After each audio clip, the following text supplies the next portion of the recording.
hoy, he's Straw, he's Parker, and together we are the Battle Hammer. Except it's just me, Parky Roo. So, I've got a box, so I'm going to do a little unboxing. I ordered from my friendly local gaming store, Wildstorm Games, ordered a couple of Legendary bosses who have just arrived. Sorry for the shine, I'm trying to get some reasonable lighting without it kind of going in your face or mine, but we'll see. Anyway, yeah, so Legendary Gustav Eiffel, and also Legendary Marie Laveau. Looking forward to getting both of these, I say guys, persons on the table. So I'm just going to unbox them and show you what they look like. Then I will put them together and show you that. I won't show you the whole putting together thing, because you know, you don't need to watch me glue stuff. You know what, I'm going to start with Legendary Gustav Eiffel.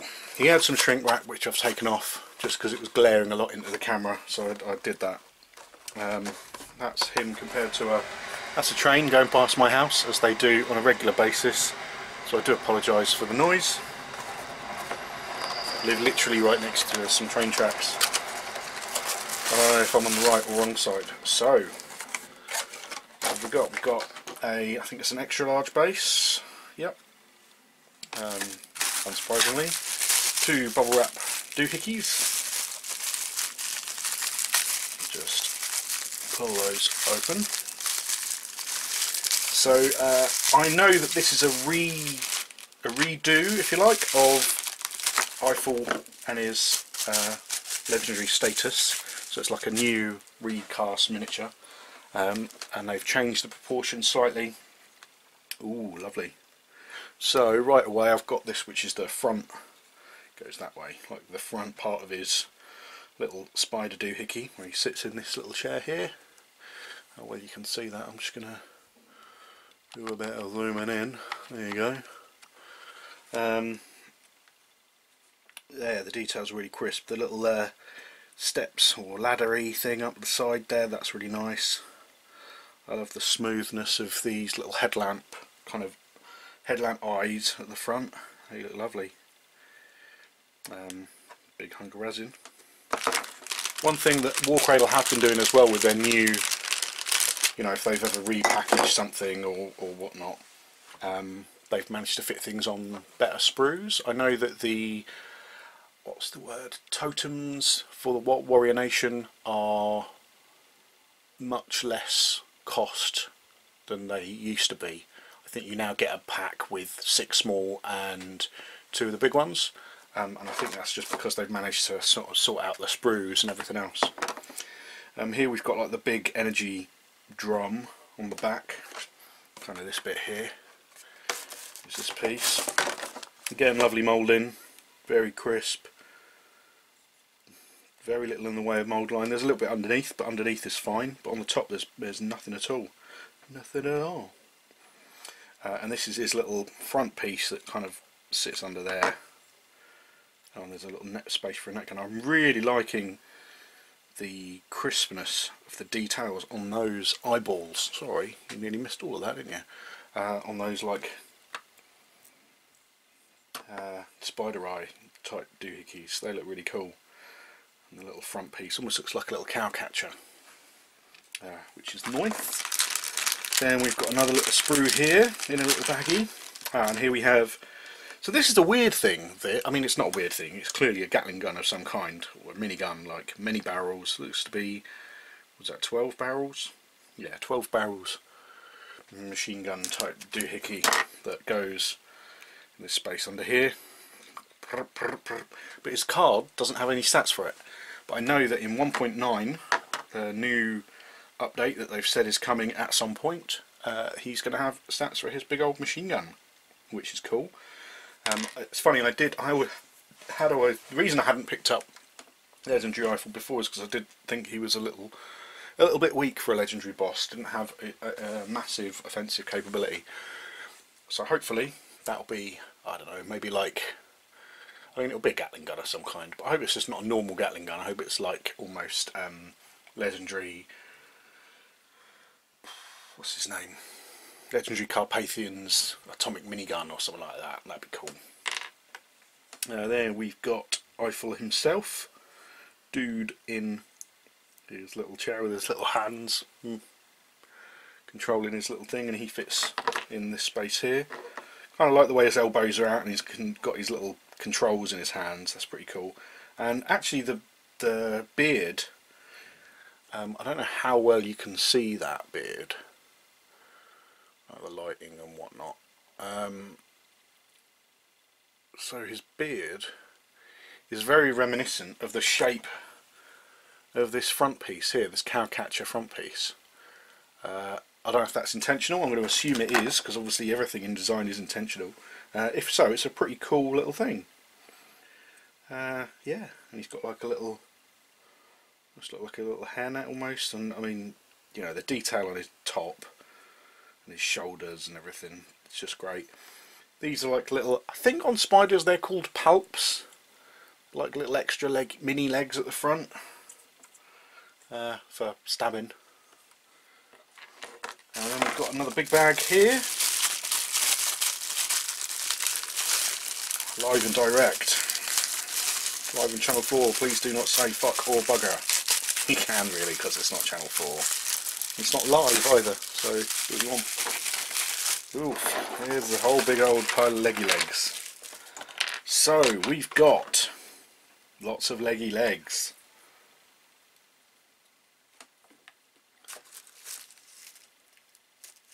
Ah, missed a bit. Dropped a bit when it came out. This thing here, tiny little thing. Boop. It's a net launcher. And once the flash has been thinged, it pops into there, which is pretty cool. Boop. Anyway, lots of leggy legs. And they look to be 3 different. Now these look the same. Yeah. And then these are the little nubbins that go into the base unit. These are the actual legs themselves. So these look to be the back and, or the rear and middle legs, I think, which are all matched so that they'll all sit flush. And then I believe these are the front legs, which are kind of more extendable, not extendable, but extended and rawr. Not going to lie, a little bit concerned about the contact points to the base. That's the only thing I'm a little bit worried about, because as you can see, that's quite small. But once I put it together, I might pin it, I don't know, I'll probably pin it. If not, I may well magnetise it to the base, and that way, if it does come off the base, it doesn't really matter. But I'll see. I don't know exactly what I'm going to do yet. I'll probably leave it, I'll put it together as one piece, and then leave it separate from the base for painting. So that is Legendary Gustave Eiffel. Outside, that's a train. You can hear it with your ear holes. Now, I've been pining over Marie Laveau for quite some time, because she's hot. Obs. So let's see if we can get into this without breaking the box, because, you know, we have another extra large base. Good times. Big old buttery biscuit base. You know that we like our buttery biscuit bases. Let's get those boxes out of the way, and the floof. So let's go for the main body. Just noticing I've got a theme with these Legendary bosses as well, in that they are, obviously they're both Legendary bosses. They're both multiply limbed. Multiply limbed? That's not a word. Oh, beautiful. I mean, in a hideous, unpleasant way. Nothing else in the box, in the baggie even. That is lovely. Nothing in the way of flash or mould lines on this side. Tiny little bit on this side, but nothing to worry about. And on the head, nothing at all. That's super crisp. You can really see her face details. There. With her big old vag mouth. That's a band. That's not a band. Smash Mouth is a band. And then she's got 4 boobs with barnacles and a belly button. Love it. Some cracking detail in that. In the eyeballs. She's a beast as well. Here's her big fat arms. I don't know why, I really like her big fat arms with her massive, like, chubby wrists. She genuinely looks proper big, rather than just like balloony. I think some larger models can look balloony. Bit of flash on that side, but nothing major. Oh, what a nice little touch that I really like is she's got the same staff in this model as she has in her normal human form, which is pretty cool, giving it a bit of a point because models like pointing. Then we have the other bag full of other things. I'm going to guess tentacles. Oh look, tentacles. Who'd have thunk it? More tentacles. There's some tentacle. There's a main body with pre-attached tentacle. So that's how big her main body is. And then I kind of, you know what, just for immediacy, I'm going to chop her off of that, because that might be cool to see. That's a big old rod of resin there to cut through, so do be careful, people at home. Don't. Unfortunately, my snippers are nice and sharp. That fits in all beautiful. I mean, it's slightly, because I haven't cleaned it up yet, that's how big she would be. And when you compare that to, I just happen to have a random conquistador here, so for a size scale comparison, yeah, she's gonna make him feel bad about his life. Of that there is no doubt.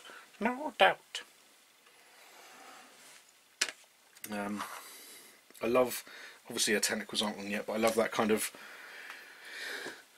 pyramidic almost, the way she kind of rises up to the top, cone kind of vibe to her, really gives her a sense of scale. And there's all these little details. Oh, that's nice. This little spine of something she's wearing. That's really cool. And a few shrunken heads. And I think those shrunken heads, even though they're small for average size, they even emphasise her stature even more. It's a lovely touch. And a full detail on the base. That's super cool. If you want to base it differently, or I don't know, I mean, I guess you can make her fly.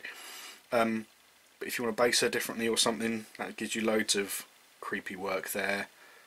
I was going to say, why doesn't she have a beak or something there? But of course she doesn't, because she's got a mouth face.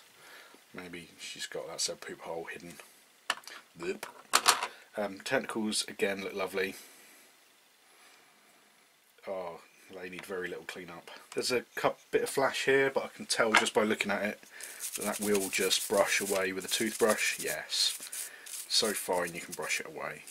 Awesome, love that. More details on it, a little bit more there, but again that's so fine that brushes away straight away. And this one, oh, I mean, how cool is that, right? Big tentacle wrapped around a dude. I think he's a order spiker. Sorry. If she isn't, then she will be. I love that. That's awesome. She's kind of holding her out. Oh, I'm gonna rip my face. And then we've got one more, which is just a couple more tentacles. Where would this one go? There? No. There? No. There? Oh, maybe. No. On the back. Ha ha ha! Found it. And as you can see, that tucks in super nice. I will probably pin it because I like to pin everything. I'm a bit of a pin meister. Pinosaurus Rex. But I don't think you'd need to. I just would prefer it. But that fits in there super snug. That's cracking. So I am going to go off and wash these now, because I do think it's very important. They feel great. They don't feel slimy. You can sometimes get greasy, slimy residue. Slimy residue. She knows a lot about slimy residue, this lady. You can sometimes get a little bit of mould release left off, whether it be dusty, slimy, whatever. Always worth washing your minis, whatever they are, metal, plastic. Plastic I don't worry about so much, but resin and metal definitely give them a wash. and that will help the primer stick on. So I'm going to give these a wash, then I'm going to put them together, and then I'm going to show you what they look like all done and done. See you in a bit. Bye. Okie dokie, so I've put them together, and here we are. Here is, I haven't glued them to their bases, I have glued them together fully. There are a few little like join lines. I haven't green stuffed them, but I will do, just because I like to do stuff like that, because why not, eh? I really like Marie Laveau. I think she's an awesome figure. I love just the kind of, you can see her next to this little dude here, just the sheer size of her. She's a proper beast. There's loads of lovely little details, you know, the barnacles, the necklace, the way that she's kind of stroking the face of this little person here who's all wrapped up in a tentacle. Love it. Really, really cool. Really adds to that kind of feeling of like, and it kind of gives a, for want of a better word, like a humanity, like she's doing something, she's actually engaging with a person. She's not just a monster. She's like, ah yes, I've got you now, my pretty, kind of vibe. Yeah, and little I do love this spine jobby with a tail on the end. That's really cool round her back. Just the way all the tentacles are really nicely squibbling around. Looks proper octopusy. So yeah, that's what she looks like together. Like I say, I've pinned everything as best I can, so she should be fine, and I will glue her to her base once she's done. And as I say, that's quite kind of a size comparison compared to Amadeo Savoy. He's just like a regular dude. And then here we've got I can't even remember his bloody name. Gustave Eiffel, Legendry Gustave Eiffel, with his big spider robot thing. Sits really nicely. A touch on one side, and the not huge contact points. I might either shave them down a bit so it looks like they're embedded in the floor, or glue like a rock next to one as a contact point. I don't quite know yet. I'll see how it goes. But yeah, it looks really cool. There's a little net launcher at the front, those eyes all together, and again I've pinned as much as I can. The legs were a little bit fiddly because the joins joined the, there's like a leg, then a hip, then the body itself, so there's like a little bit fiddly, but I mean, you know, if I can do it, most people can. Just take your time a little bit, and away you go. Poke in the face. And you get two, or rather four, like of your rear legs, as it were, and then two front legs, which are the different shaped ones. So these ones are all the same, in the same pose, and the front ones are kind of being a bit different. So yeah, probably what I will do is I tend to do that on my Abomination Widowers, which are on the little scaly legs, and this will look really cool with all of them as well, like a little matching force, him like scuttling along with them scuttling along beside. That'll look wicked. Fortunately it's not too front heavy. I mean, obviously I'm going to glue it to the base eventually, so I don't need to worry about it too much. And there's that little minigun thing underneath. Yeah, really chuffed. And again, there's loads of lovely little details. You know, these little handle thingies, all the pipes, all the kind of, you know, it feels very Wild West Exodus. You know, you couldn't, you wouldn't go, oh, is that for bolt action? No, it's for Wild West Exodus, because of course it is. So that's my little unboxing and gluing together of a couple of things for Wild West Exodus, a couple of legendary bosses. Probably going to give this lady a go on Monday. I've got a game, big mix of a game, or this guy, I don't know, we'll see. Anyway, that's me rabbiting on about stuff, and even like this, I love this. Sorry, the lighting, the way she's kind of like stroking a prisoner's face, and she's kind of trying to push away. You know, I love stuff like that. It just really adds character. So yeah, I'll do a bit of filling, and you know, I can fill gaps whenever. That's no big deal, and there's no major gaps really. The only kind of major one was this one here, but I don't know if I got the angle right when I pinned this tentacle. I don't know if I then got the angle right to put the hand in here. That might be me, probably was me. And the same with the body. When I pinned the body, I think I adjusted it a little bit, so it's kind of slightly off kilter, which in turn makes the arm a bit off kilter, but still looks super cool. Still really chuffed. In fact, there's a hex beast there, just to kind of get an idea of kind of small, medium, large, kind of, or extra large, but yeah. So, hope you enjoyed that. If you want to help the Battle Hammer out, we would appreciate it. If you don't, that's fine, but if you want to, I'm going to put a link for the Patreon in the top corner, up there-ish somewhere. Various things to do below to help us out. You want to, I don't know, buy stuff or buy merch or whatever, so we'd appreciate all of that. But most importantly, number one thing you can do is don't forget to like and subscribe if you liked it, and want to subscribe if you don't like it, and don't want to subscribe. You don't have to like and subscribe, but we would like it if you liked and subscribed. And until next time, stay hammered. Do do do do do do do do do do do.